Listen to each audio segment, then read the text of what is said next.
Hey Mo. Hey, Ricky. Hey, gorgeous. How are you? I know I have on makeup today. You The do, and doctor is you're on in. site. You're on site, Yes. and the Wi-Fi is a little sketchy. I mean, my goodness, you look amazing. But I want to tell everybody the doctor is in. Here we are. Happy Wellness Wednesday. Happy Here we Woosah are. Wednesday. Happy Woman Crush Wednesday, because we're crushing on Dr. Frida right now. Yes, indeed. And we are Yes. so happy to have Cindy back with us, to have Sin, sensational. I love it. Sinspirational, sensational Sin. We got Dr. Frida, we got Ricky Fairley, and we are talking today about chronic illnesses and cancer. Black illnesses, so to speak, and cancer, because we know that there are some diseases that are really pervasive in our Black community, and we need to talk about why that is. We need to talk about how do we get ourselves out of that hole? Can we reverse these? I tell patients like this: diabetes is a disease. It's a diagnosis code. It's a diagnosis, and it can be reversed. Obesity is Right. not who you are. It's a diagnosis, and it can be reversed. Right. And so we want to talk about these things today, because this is what's affecting our community. And my philosophy, all roads lead back to cancer. One way or another, you take any chronic illness and we can trace how it impacts the body, and subsequently how cancers can develop as a result of it. So we're at that crosshairs where we're at higher risk. And so we're going to talk about these things today. And first, we're going to introduce our guests, and then we're going to let our guests tell their story. So Dr. Frida, would you tell everybody who you are and where you're from? Hello, I'm so happy to be here today. This is such an important conversation, but I am Dr. Frida McCray Fisher. I am an MD, and I've been triple board certified in nephrology, which is the study of kidneys and high blood pressure, as well as internal medicine and pediatrics. What does that mean? I'm a busybody. I like to talk about it all, and I especially like to talk about illnesses that affect Black communities, people of color, and I like to talk about health equity as well. So yes, I am a kidney doctor, but when I started off, I really wanted to be a primary care doctor, which is why I did the double internal medicine pediatrics residency. But then once I started doing my kidney rotation, I would go to the dialysis units, and I saw that almost everyone was Black. Then I would go to the transplant units where you get the gift of life, that life-saving kidney donation, and almost everyone was non-Black. And I was like, okay, now this is a serious disparity. And then I later learned that the number one cause of kidney failure is diabetes. The number two cause is high blood pressure. And I'm like, wait a minute. These are diseases that disproportionately affect Black people. And these are illnesses, like you're saying, they're diagnosis codes. Oftentimes they're preventable and certainly manageable. And so I got into the study of kidneys, and I still talk about all of my other specialties, internal medicine, the pediatrics. And I really try to be a voice, especially within the Black culture. And I like to really try to get across to people who look like me, who sound like me, to know that there is a way to better health for our people. Wow, that's incredible. And we're going to dive into that, what that way is, why these things have happened, how the kidneys work, all of it. But let's talk with Sensational. Sin, how you doing? Hello, Dr. Mo. I'm so happy to be a part of this discussion. As you know, I'm a two-time breast cancer survivor. My first diagnosis was DCIS in 2008. And then my second diagnosis was triple negative breast cancer in 2016. But I also was diagnosed as a diabetic at the age of 48. On my 50th birthday, I decided that enough was enough, because I had gotten to over 300 pounds, and I went to Weight Watchers. So I went to Weight Watchers, and I lost 50 pounds for my 50th birthday. And well, a year after that is when I got the DCIS. I still was under treatment. I was taking metformin. My doctor then introduced me to Trulicity. And I told her I was on another weight loss journey. And I had been trying different means of losing weight. But I got to a point right after I had my second diagnosis that I had kind of stalled out around 230 pounds. I could not get past that. So I went and I started on the bariatric program. So I had bariatric surgery, the sleeve, and I lost an additional 50 pounds. As a result of losing that additional 50 pounds, I became non-diabetic and taken off all medications and retested with the glucose syrupy drink and still came in with an A1C under 5.1. So I had to go through a couple of big means of transforming my body through the first 50 through diet and the second 50 through surgery. I'm not ashamed to say, because it was not an easy journey. Not when you know that you just drink protein drinks for about 30 days straight and nothing else. And then after you have the surgery, you're very, very, very limited in what you can eat. So basically, that's how I did the journey. I also met with a nutritionist who designed a meal and, of course, gave me the plate that I'm to use for my protein, my vegetables, and whatnot. And I try to stick with it, although I have to admit the holidays came. And so I've gained about 6 pounds back, but I'm going to try to get back on it because I do want to lose about 10 or 15 more pounds. So has all of that journey changed the way you think about weight, the way you think about food, or do you just maybe eat smaller portions? Like, how has your mind shifted? Well, I try to consider eating things that are healthier for me, you know, staying away from sugar as much as possible, because I had something very dramatic happen in my family. My granddaughter, who was 9 years old at the time, was diagnosed with juvenile diabetes. And that really, really, really affected me. I was blown out of the water. I was praying that she would not get diabetes, because it does run on both sides of my family, and on my granddaughter's father. It runs on their family, but only type 2. So I try to, you know, continue to let her enjoy foods and whatnot that she would enjoy, but also to, you know, promote the healthier lifestyle. And like you said, that's a mindset. And drinking more water, you know, trying to, you know, drink water instead of sweet teas and sodas and whatnot. So yes, when I say we, I mean my daughter and my entire family. We are trying to everybody to switch their mindset to make healthier choices, to drink more water, and of course, something that I don't like, exercising. But I was doing a lot of walking at the time, but since the weather has gotten bad, I've kind of strayed away from that. But those things are important in maintaining a healthy weight and, you know, just preventing or reducing the risk of getting those quote unquote Black diseases. Mm-hmm. Then we're going to talk about that later on in the show, about some exercises you can do at home and things that people can do when you can't get to your Planet Fitness or when you snowed in. But Dr. Freda, talk to us about a couple things. One, do we know how diabetes can run in families? And two, what is the importance of drinking water? Everybody says, oh, it's so important. So why is it so important? Okay, and first, I just want to say for Sin, thank you for your honesty.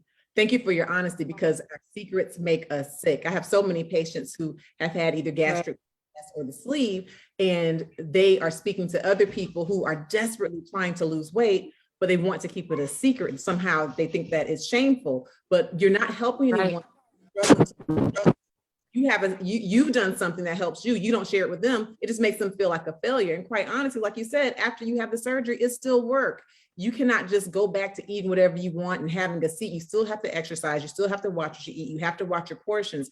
It is not the lazy way out. It is, in many cases, the only way out, or the most feasible way out, to save your life and to save it quickly. So thank you for that. And also thank you for saying that you don't like exercise. All we see is people on TV who are like, oh, let's go. Oh, I just love my exercise. I'm addicted to exercise. No, everybody doesn't love exercise. I know I'll wake up in the morning, I'll be like, I've had times where I put on my exercise clothes, my shoes, and I'm still like, but you do it because you have to for your health. You do it because you have to examples for your family, just like you're setting an example for your grandbaby. And that's another thing I'm glad that you brought up, Sin, because a lot of times when we as adults make healthcare choices, we might be like, okay, I'm going to have a low salt diet, but I'll let everybody else eat all of the salted pork. Or we'll say, you know what, I'm going to have mostly plant-based, but I'll let them eat whatever they want. No, it's a family thing, because more and more young people are getting diagnosed with diabetes, high blood pressure, which are going to lead them to those chronic diseases.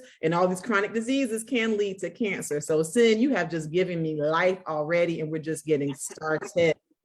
But as far as diabetes, so in many cases, having a family history of diabetes will put you at risk. It's not always a very easy way to trace exactly how it travels in families, but having a family history can put you at risk. And it may put you at risk because, you know, it's a lifestyle where the people in your family are overweight or living with obesity, which puts you at risk. It may be, you know, family history because of a culture where you eat a lot of carbohydrates, and that can put you at risk. Or there can be a genetic component.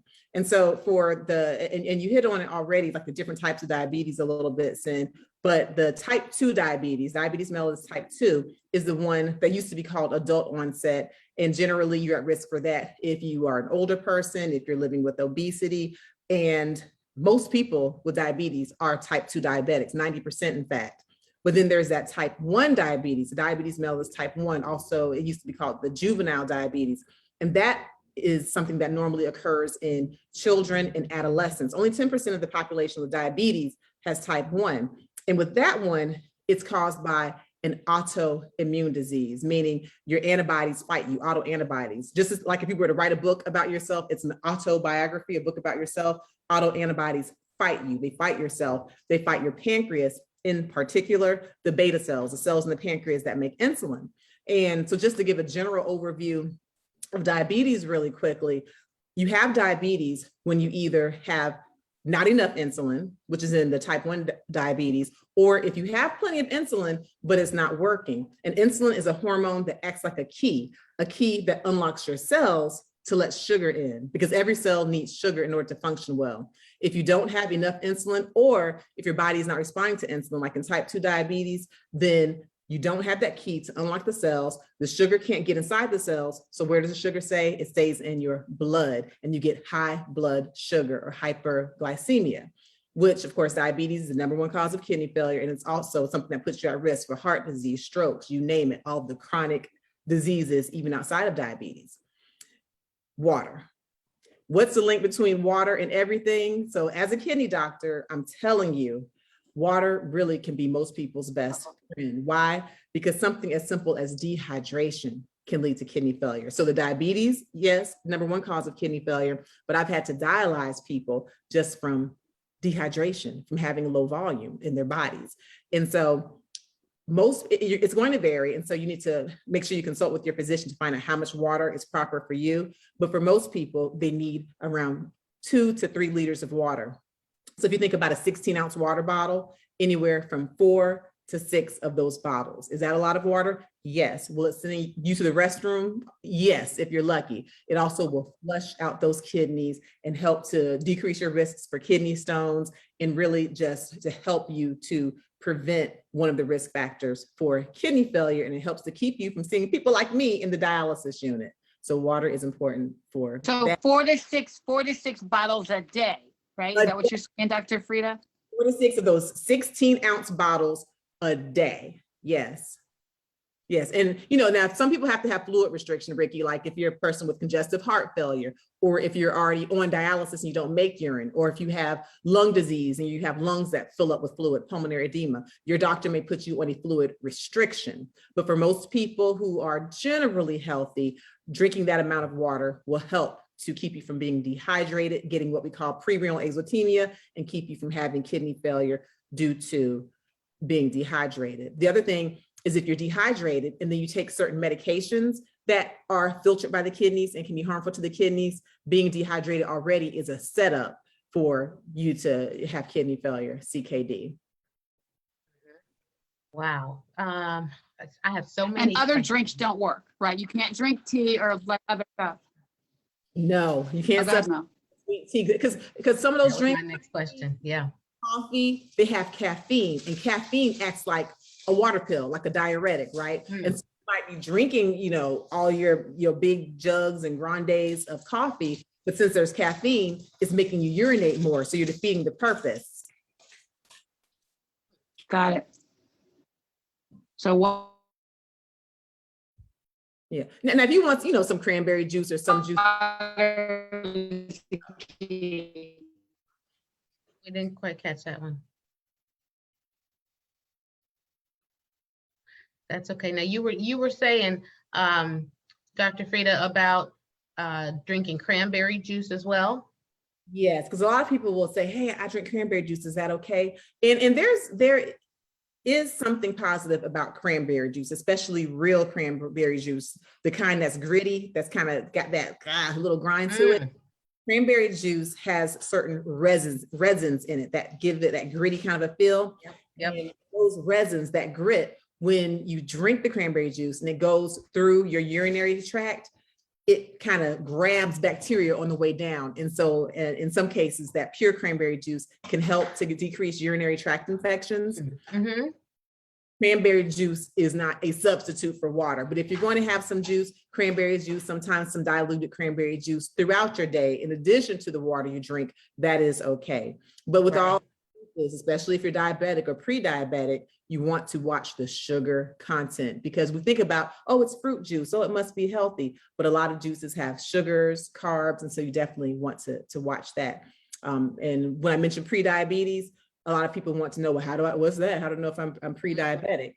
Yep. You make, right, that's a common question. You get your lab work and it'll show you blood sugar or glucose, but that's just a snapshot in time, right? It doesn't really tell you what your blood sugar was yesterday or last week or last month. It's the hemoglobin A1C that is the real deal. That gives you an average of what your blood sugars were over the last 3 months. And so if your hemoglobin A1C is high, you can't go to your doctor. You can't tell me, oh, no, I had a donut that morning. I'm like, no, you had a donut every morning for 3 months, because this is your 3 months. That's right.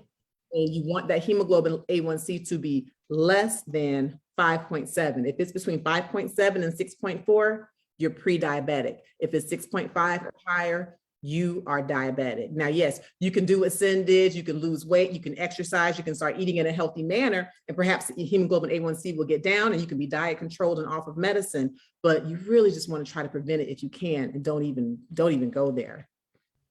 Hey, Sin, can I ask you a question? Did you know this much about, one, what the pancreas was and how it worked, and two, how diabetes relates to kidney disease and all of these things? Did you know this stuff before your diagnosis? Did you have a foundation in any of this? Yes, I did, because my older sister is a juvenile diabetic. So, and it runs a lot in my family, the juvenile diabetes. So I did know about the kidney effect, and I did know about, the other things.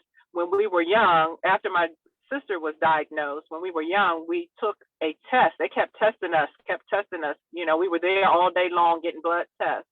And they said that I would get diabetes at some point in my life. They told me that as a child.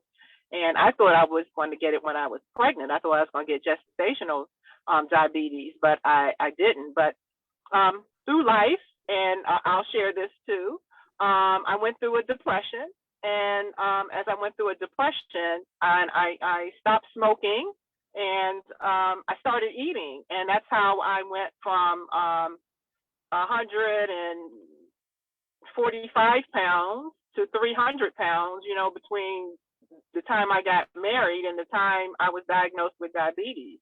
I made a substantial gain after I had my daughter. I didn't lose all of that weight, but through depression, I was soothing myself with food. So, but I got to the point when I said, I'm almost 50, of course I have more years behind me now than I have in front of me. And I don't like where I'm at, and I want to do something about it.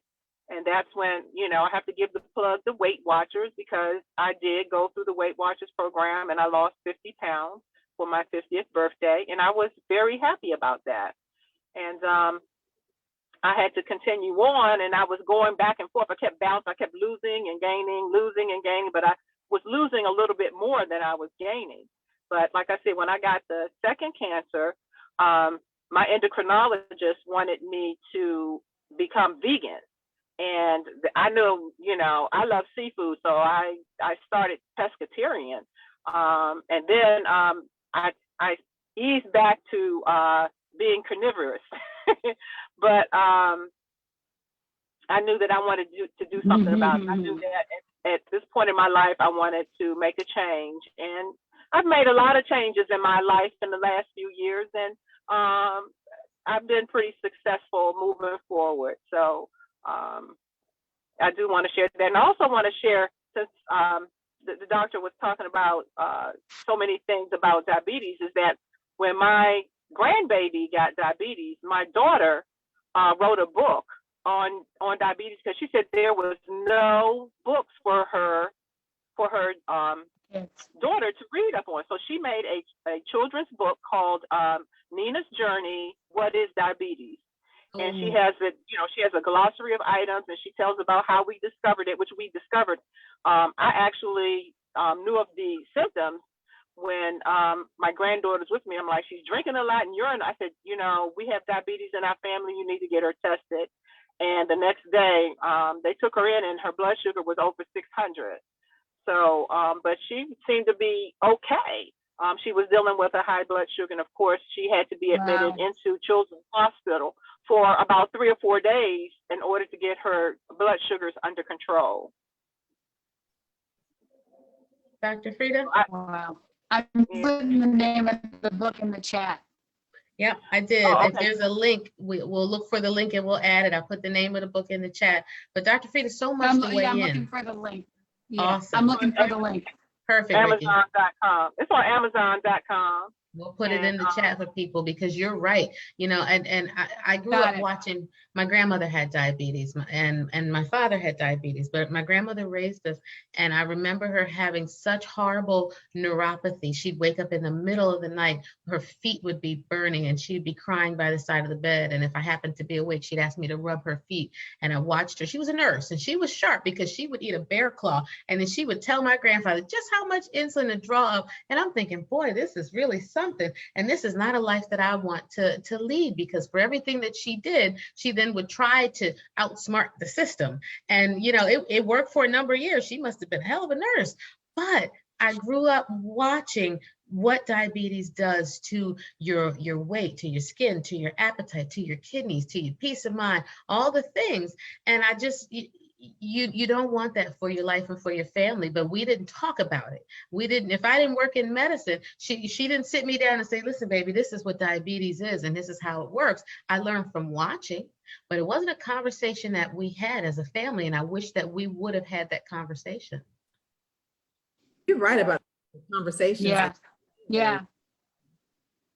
Sometimes we act like there's shame with diseases, even if there are diseases or disorders that you get because of certain lifestyle choices. So what? There's no shame. You just start where you are and you keep moving forward, and you share so that you help others. And I'm going to get that book. I'm excited that your daughter took this, you know, very heavy situation, which she could have sat down and just felt like it was a tragedy, but she's making it a triumph where she helps other people. Because I know of families where the child has been diagnosed with diabetes, and Child Protective Services have come out and they say, oh, it's neglect. You've got this child out here with this high blood sugar. But if you don't know, then you just don't know. Like, Sin, if you didn't know that the drinking a lot, having the thirst, urinating a lot, if you didn't know that those were classic symptoms, then you probably would not have known to tell her. It's not common knowledge. And I want to offer a source. I have a YouTube channel, Dr. Frida, and I'm very proud that we're up over 380,000 subscribers. And my most recent video, the video I put out last, was on the early symptoms of type 1 diabetes. And of course, I did not know we were going to be having this conversation, but it's just to get that word out and to help to close that gap. It's not that people are trying to neglect their children. It's not common knowledge. It's not common sense. So if you don't know, if you're not armed with the knowledge, then you can't help your children or the generations to come. Dr. Frida, can you talk a little bit about genetics and all of these things? Like, genetics play a role here, right? I mean, Sin talked about, you know, sister and now her daughter, her granddaughter. Like, what is that? What does that look like for genetics? Like, can we try to talk, I mean, can you prevent it if you know if you're genetically dispositioned for it or disposed for it? Now, for certain things, you can help to delay it, or you can help to have it where it's controlled. But quite honestly, if you have the genetics where your body is going to make antibodies that are going to attack your very cells that make insulin, there's not much that you can do about that, unfortunately. You just have to be ready when it happens. So you know how to count your carbs, you know how to do the exercise, you know how to manage and take the insulin, you know what diseases you're at high risk for, such as the kidneys, such as having eye problems like diabetic retinopathy. Certain things you cannot control, certain risk factors are not modifiable. And most people with diabetes type 1 are, again, young children and adolescents, and many are thin. They're thin. You know, we talk about risk factors for the diabetes type 2. Living with obesity is one of them, or a fast weight gain, or having a lot of abdominal fat or fat around the belly. So sure, those are things you can prevent, some of the things that will lead you to diabetes type 2. But when you have this strong family history with type 1 and type 2 diabetes, I don't want you to just go lay down and just give up and say, woe is me, but understand and just kind of be realistic with yourself. There's some things you may not be able to prevent, but you can certainly sit there and battle and control what you can control to the best of your ability, and you can prevent some of the complications with that. Love that you said that, because that's how I explain risk factors for cancer as well. Breast cancer especially, there are preventable and non-preventable risk factors, and we have to focus on those that are more preventable.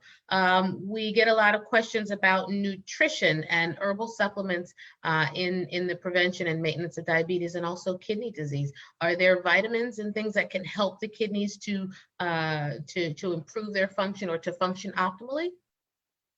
So there's no one, randomized controlled trial. I can tell you, the exact herbs that have been proven to help with kidney function. There are certain deficiencies that kidney patients may get.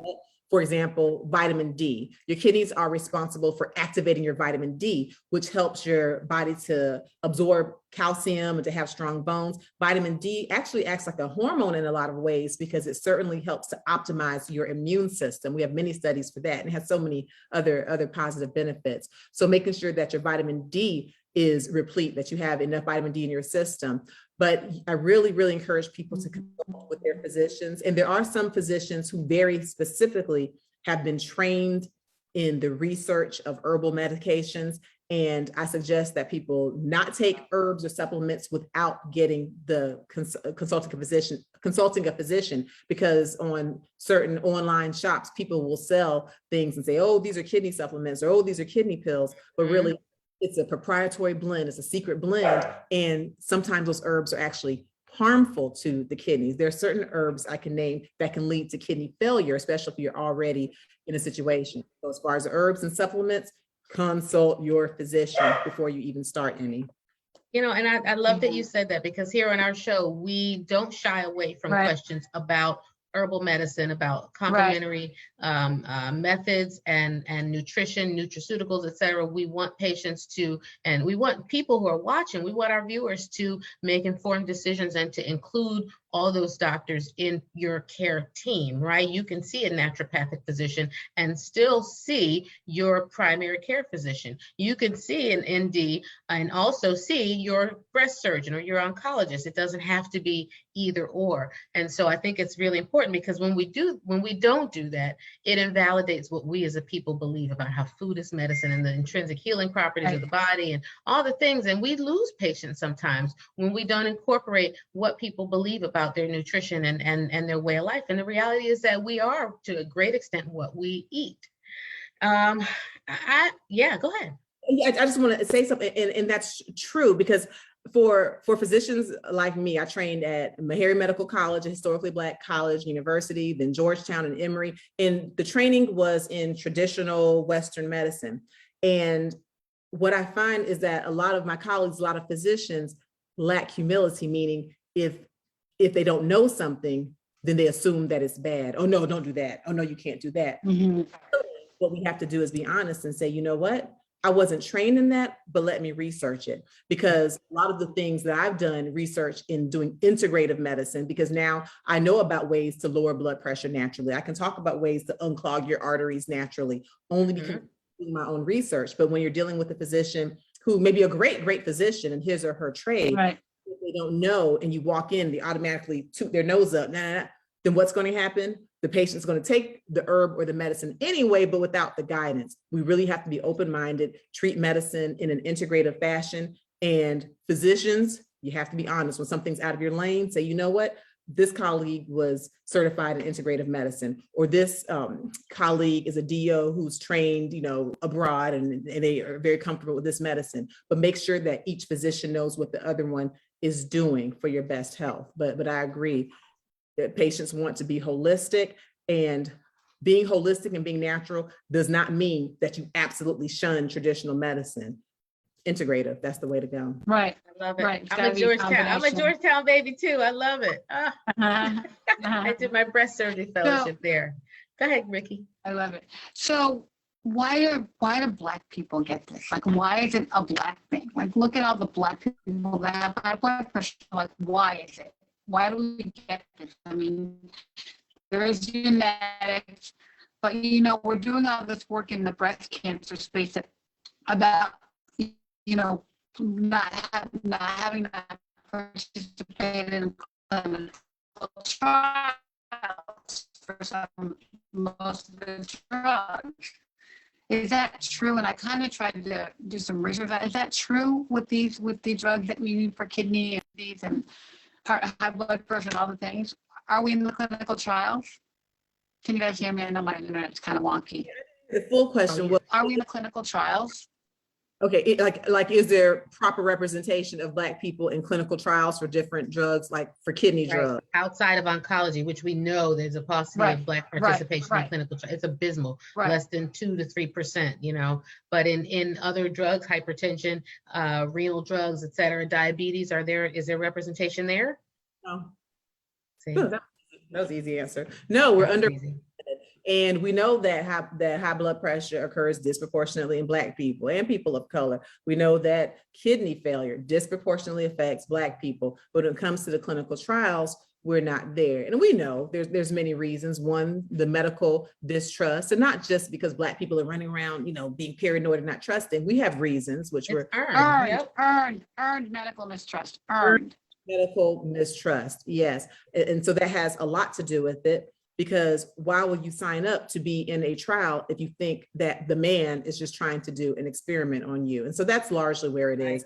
And then there's just the lack of education, which is why when Ricky and I have done work together in talking about what it means to be in a clinical trial, a lot of people don't understand that the choice is yours. You can leave the trial at any time. You can tell, hey, I have children, I need childcare, I need transportation. You can also, they will have a team that's dedicated to you. If you're having any side effects, any questions, you can know those can be handled. And it's not a secret from your doctor what you're doing. They speak with the people in the clinical trials. That team will speak with your physicians to make sure that things are safe for you. And most importantly, what happens with the clinical trial is you're taking a medication and you are being monitored very regularly. But Right.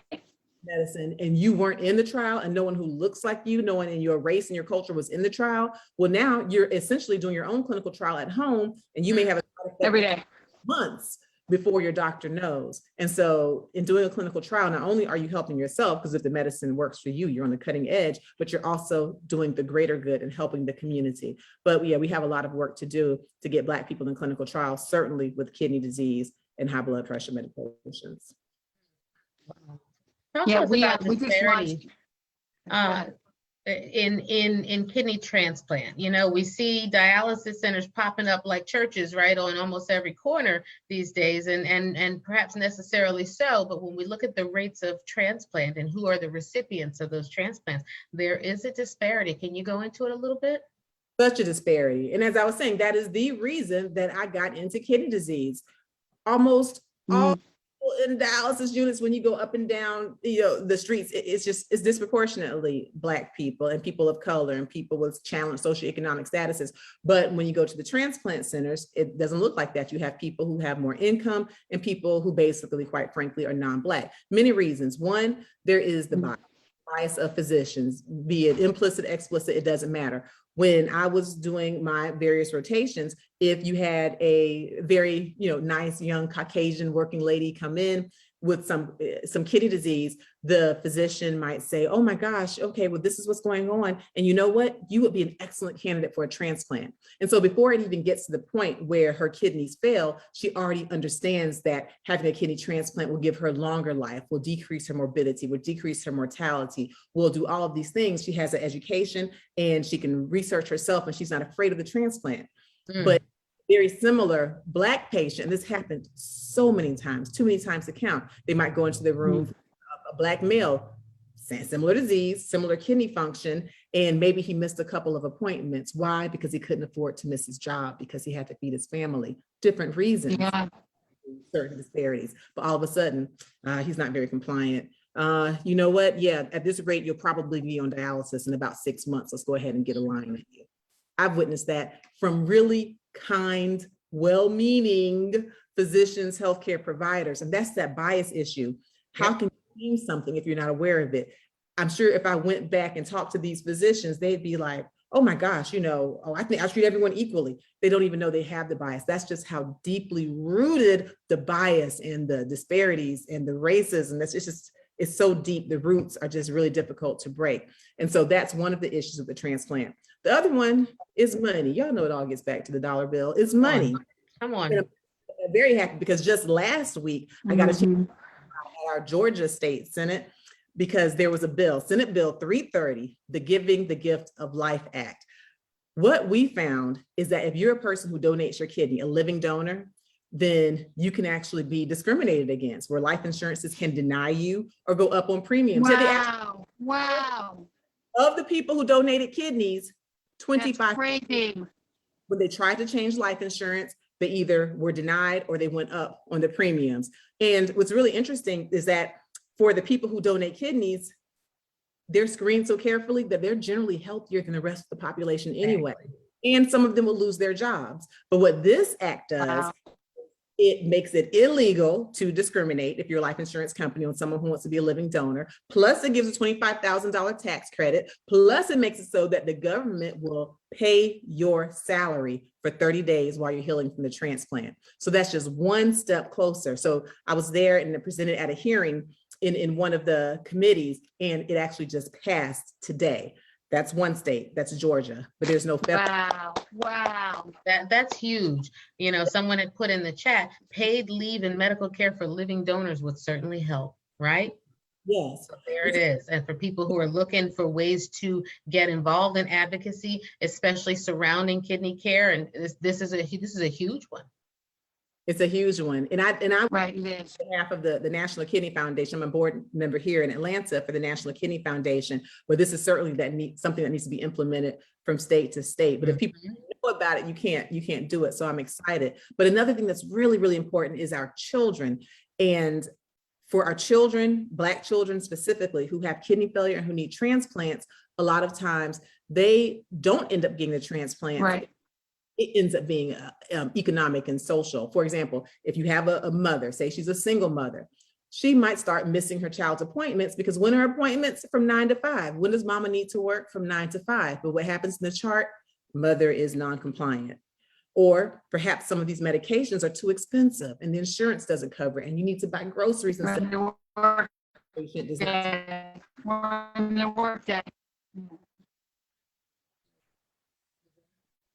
You know, we see the same thing in cancer care and cancer clinical trials. You know, there's an interesting article that was on NPR a couple years ago where this woman is very well educated. She was a history professor. She got diagnosed with an aggressive form of breast cancer, and she did her research and she went to different centers and she knew that she needed chemo and she knew she needed an aggressive regimen. And one doctor said, well, you're not married? Well, you know, then you should maybe take these drugs and do this, this, and this. And she said, well, I have neighbors, I have, you know, cousins, I have family, I have some siblings, et cetera. And he literally did not offer her the same standard of care because she didn't have a husband.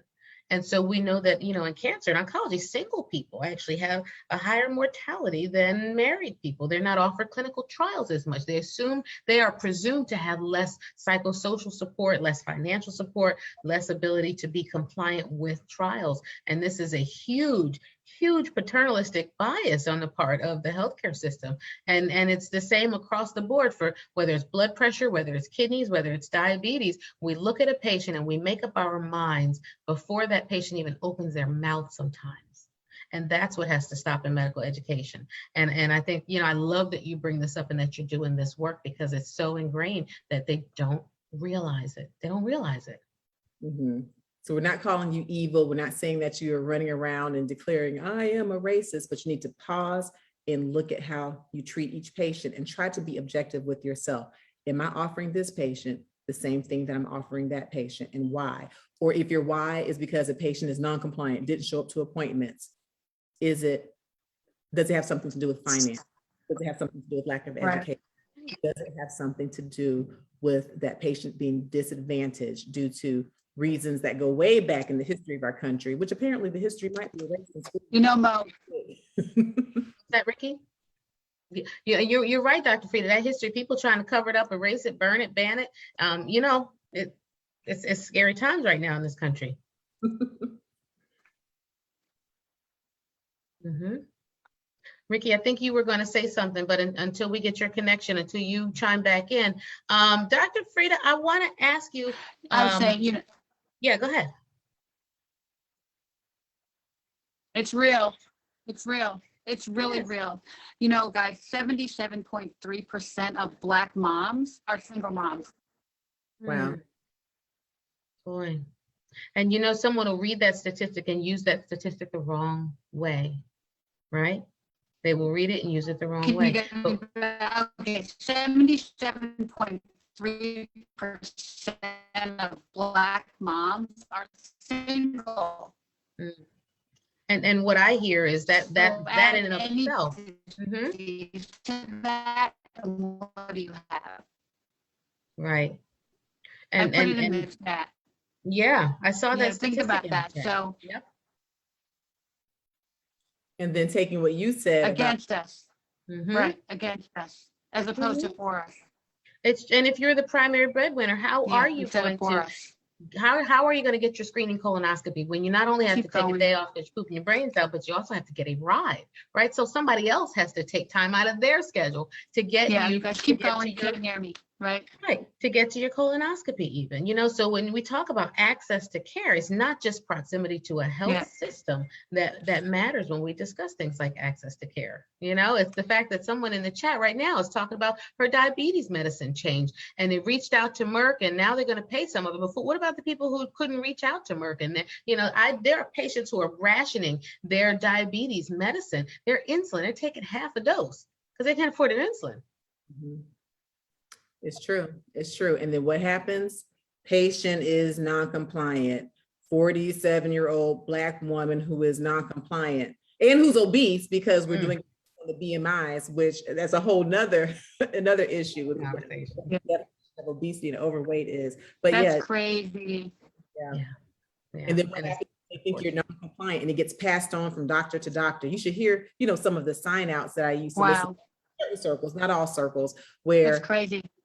You have someone coming in, say a sickle cell patient, patient is a drug seeker, or someone who's overweight and maybe she does eat a lot of carbohydrates and salt, but perhaps that's all she can afford because she can't go to Whole Foods and Sprouts on her limited salary, but you get labeled, and that's what makes everything just keep going, health disparities. And that's why I'm glad for conversations like this. It's so important to bring a voice, because I'm hoping that people are listening to this conversation and perhaps realizing certain biases that they have, or this is making them become more empathetic. And, it's just one conversation at a time to make the difference. So this is good stuff. Yeah, and also empowering you to talk to your physicians and say, okay, you look different than I look. I don't know what your assumptions are, but what would you do if I were your family member? If I were your sister, if I were your niece, if I were your loved one in this predicament, what would you recommend for me? And it gets to the heart of, you seeing me as a person and not as a statistic, not as that 77%, not as that Black woman who is not going to consider a clinical trial and doesn't trust doctors. If I'm your relative, how would you treat me? And Ricky put a great comment in the chat. She says, well, what are we going to do? What should we do? What can we do about these disparities?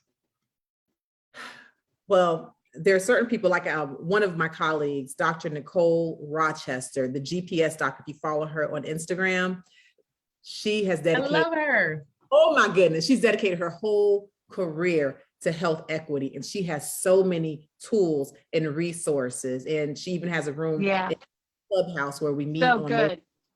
where we, we get the patient side, we get the physician side, and we talk about just having the conversation, what Gotta to get do. on Clubhouse. Oh, you have to get on Clubhouse. It's wonderful. It's wonderful. But we talk about so many things that as physicians you haven't thought of, or as patients you haven't thought of, ways to arm yourself, ways to, write your questions down, go and research your topics, not in a way where you say, my Google is the same as your MD, but in a way that says, you know what, I'm important. I've researched this issue. These are my Yeah. questions. And while you're trying to walk away, doctor, and telling me, oh, everything's fine. Okay, see you next week. No, Mhm. reclaim your time Mhm. and Right. be your own advocate, so she's a wealth of information. So what do? We share resources, we have the conversation. Most importantly, we empower patients. So many times patients will walk in and be intimidated by the doctor. Say the patient doesn't have the best, grammar from a private school, all the subject verb agreement. A lot of times physicians will assume that the patient is not intelligent just because the patient is not formally educated, and a patient will Mhm. feel. And if you're dealing with proud people, and y'all know your Black people are proud people, they're not going to Yes, a situation where they feel like someone's looking down on them, or where someone's Right. speaking to them in fashion. So what happens? They're not going back to the doctor. And so we have to have conversations with folks. I don't care what your grammar is. You are worthy. Having a physician and having good healthcare is your right. You stand there, you stand proud, you ask questions, and you be your own advocate. You be your family member's advocate. And if you don't know, then you follow sources with people who dedicate our lives to trying to make you know and trying to help you know. It's just, that's where we Love start. that you said that, that agency is Yeah. it's important. I remind patients all the time, listen, you're the boss of me. If you get lost in this and you don't understand something, you stop me and you say, listen, I'm not following with this. Or if you have a question and you don't feel addressed, you have autonomy, Go right? back. You can choose to get your care almost anywhere in this day and age, right? And so it's a privilege for me to care for you. It's not a burden, and it's not, you should be so grateful to me. This is a partnership. It's a relationship that we have to forge. And I love it when patients finally get that and they can say, okay, you know what? I followed you up to this point, but then you lost me here. And it shows me that they're active, they're engaged. Can we switch gears real quick and talk about childhood obesity? Because I feel like it's something, there's shame, there's numbers, there's metabolic things going on, there's surgeries that are happening. Just give us whatever you can in the time that we have left, maybe 3 minutes, about childhood obesity and Yes. what people watching can do in their households today, tomorrow, to start to impact that in their homes. Childhood obesity Yeah.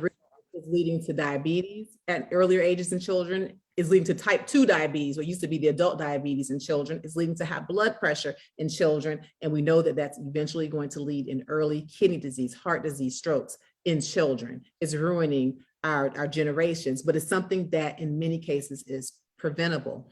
What we need to know, a lot of times people don't really get into their healthcare until they're older. It's like, oh, I'm in my 40s, 50s, it's time for me to start paying attention. No, health is a family affair. If you're eating more plant-based foods, if you're making sure that the majority of your calories are plant-based, and for the meats you eat, they're more like the seafood that Sin likes, where fish with omega-3, salmon, mackerel, tuna. Or if you want to eat some steak, but make it lean sirloin, not the marbled steak. If you eat chicken, make it white meat, take the skin off, mostly grilled.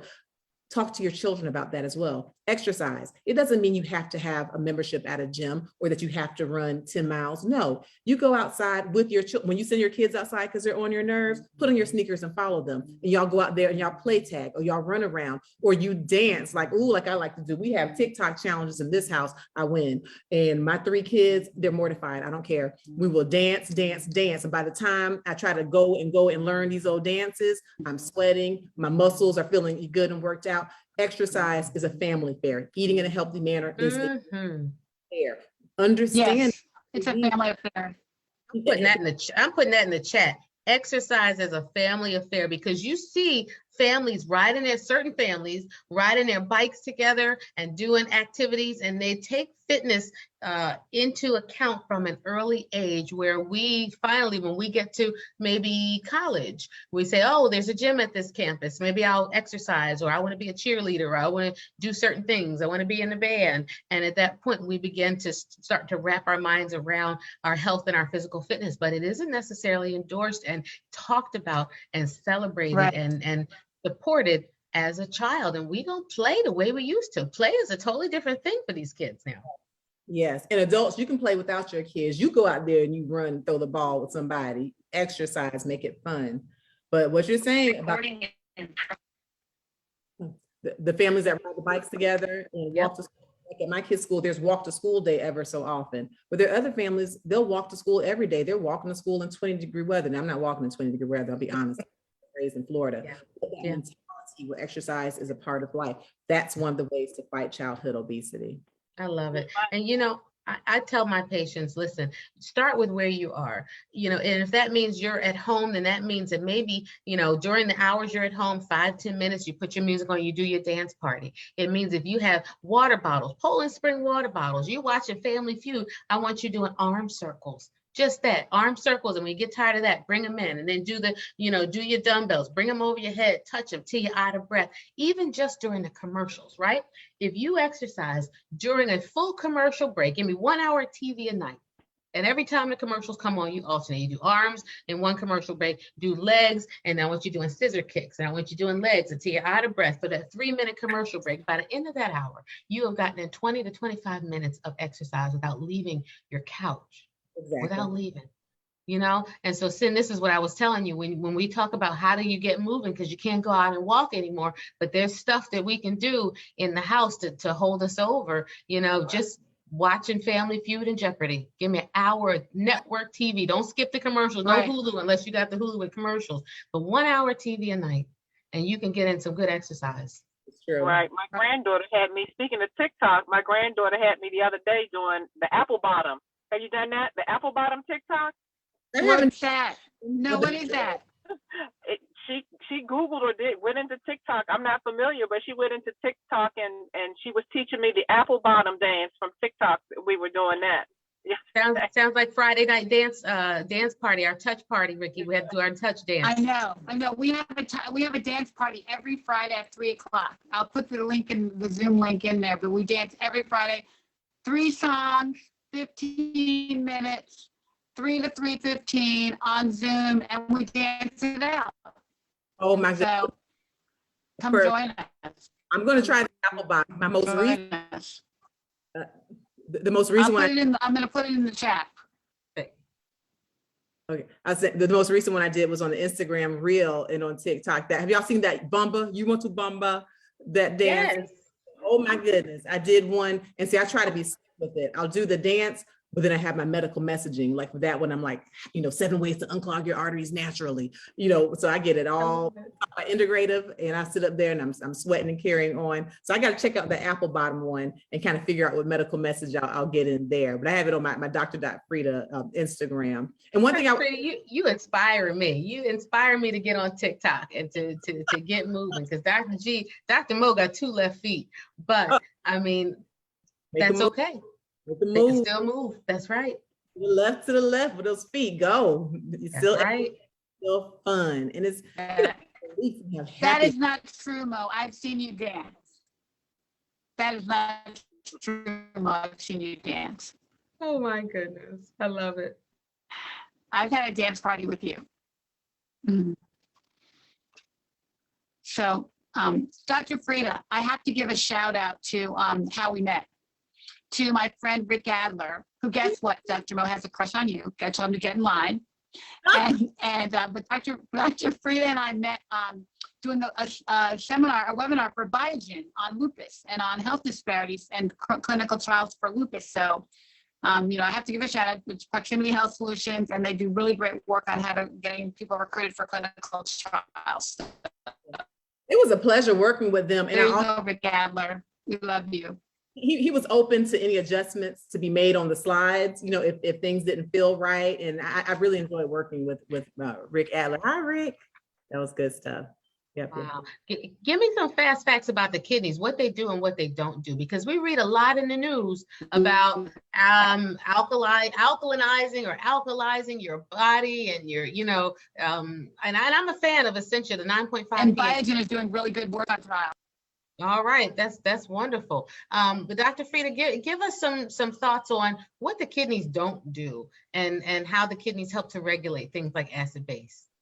So the kidneys actually, if you have functioning kidneys, then they will regulate your pH balance. They will keep your body as alkaline as it needs to be. And so you don't have to do the alkaline water. But if you have CKD, chronic kidney disease, or even end-stage renal disease, kidney failure, well, then your body will become acidic. That pH will be low and you won't be as alkaline. So the kidneys help to hold on to bicarb, which keep your pH, it helps to keep your pH in balance. They regulate that. They also help to regulate your other electrolytes, like your sodium and your potassium. They are also responsible in many ways for keeping you from being anemic. Your kidneys make a certain erythropoietin, which helps your body to maintain a good hemoglobin. So if you, who knew that one in the chat? Put in the chat if Wow. you knew that one, that your kidneys function in helping to regulate your anemia and your hemoglobin. and we talked about vitamin D, they activate your vitamin D. So everyone's talking about going out in the sunshine and getting vitamin D or taking vitamin D3. Yes, but if you have good kidneys that function well, they help with your vitamin D. The kidneys do so much. They help with your phosphorus in your body. They regulate all of those things. Oh, and of course they filter out toxins. They filter out the blood. They help to get rid of excess water.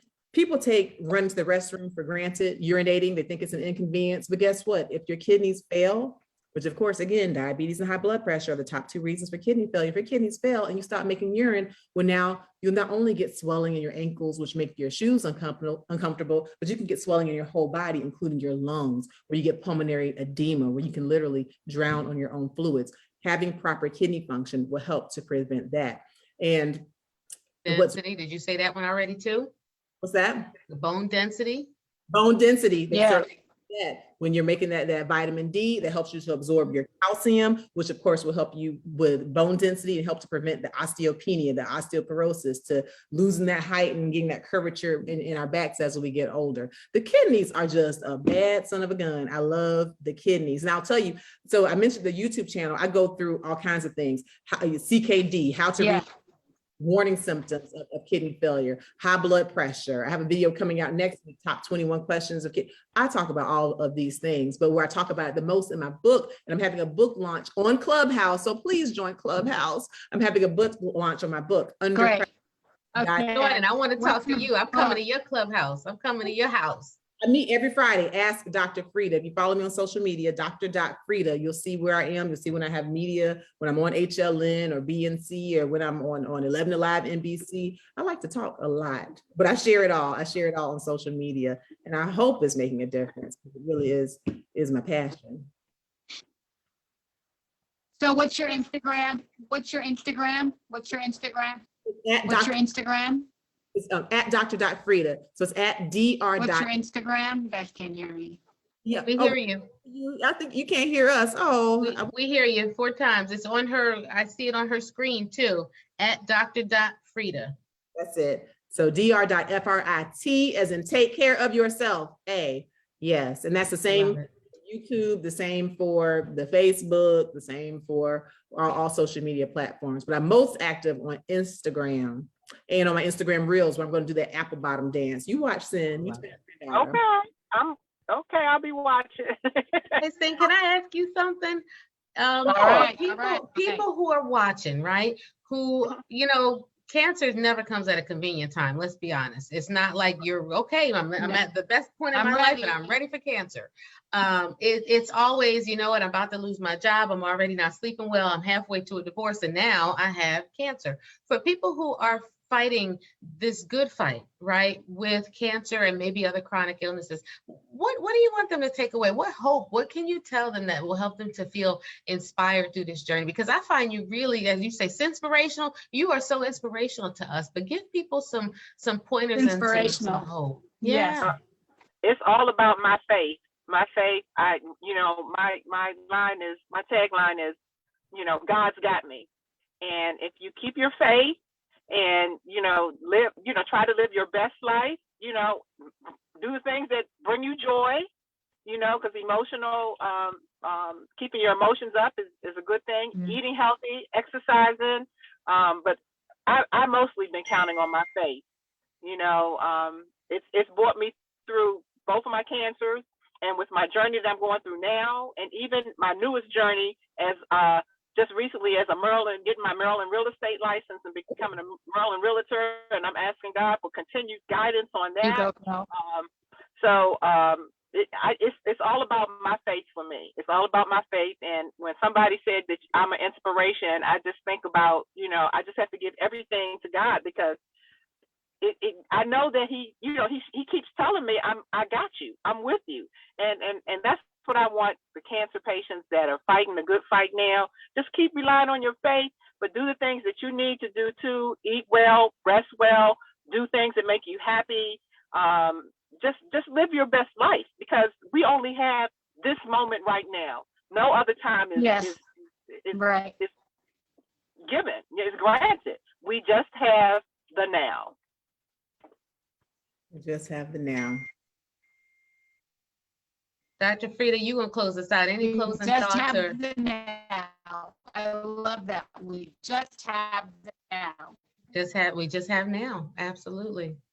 Yeah, Dr. Frida, what do you want people to take away? If there's 3 things you want people to get from this hour, give me 3 things that they can take away. 1, you have to be your own advocate. It does not require a medical degree. It does not require years and decades of experience. It just requires you understanding that you are worthy, that you are good enough. And when you look in the mirror, the person looking back at you deserves help. The people that person loves, the people counting on that person, they deserve for you to be healthy. And so for all of you who are out here being super women, super moms, and super dads, and just you feel like the world you're carrying on your shoulders and the world won't spin without you, guess what? If you don't pause to take care of yourself and your health, then the world will spin without you. So number 1, be your own advocate, understand that you are first. Number 2, listen to people like inspirational people like Sin.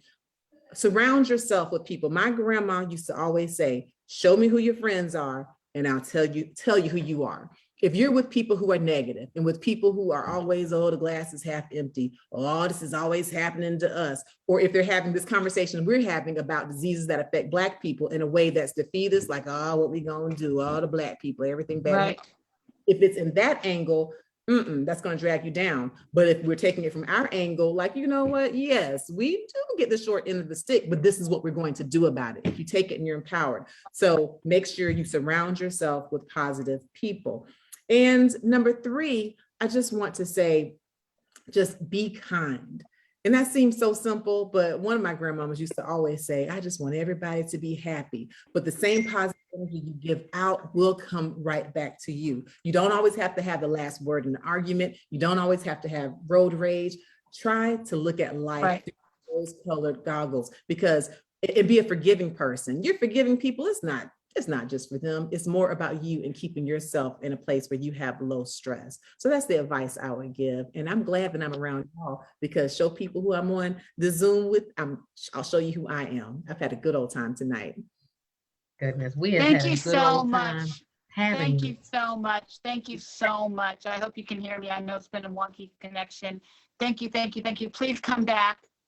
I'll be happy to come back. I want to connect you with a friend of mine also, Dr. Chevelta. She's at Meet Dr. Chevelta on Instagram, and she's another person. Tell me who your friends are. I'll tell you who you are. And I would love to have a conversation with her as well. Let's make that happen. Let's make that happen. We'll put that in the chat.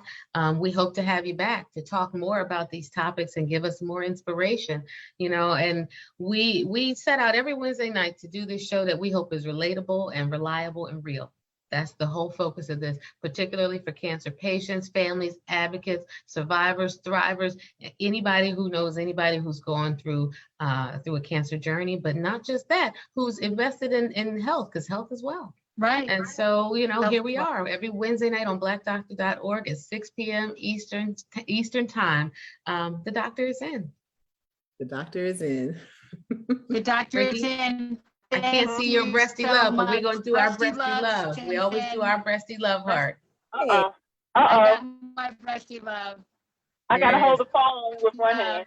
Fresh Oh, love. good. You see, we got our Much pink love and to blue. all of you. Fresh love. Our pink and blue.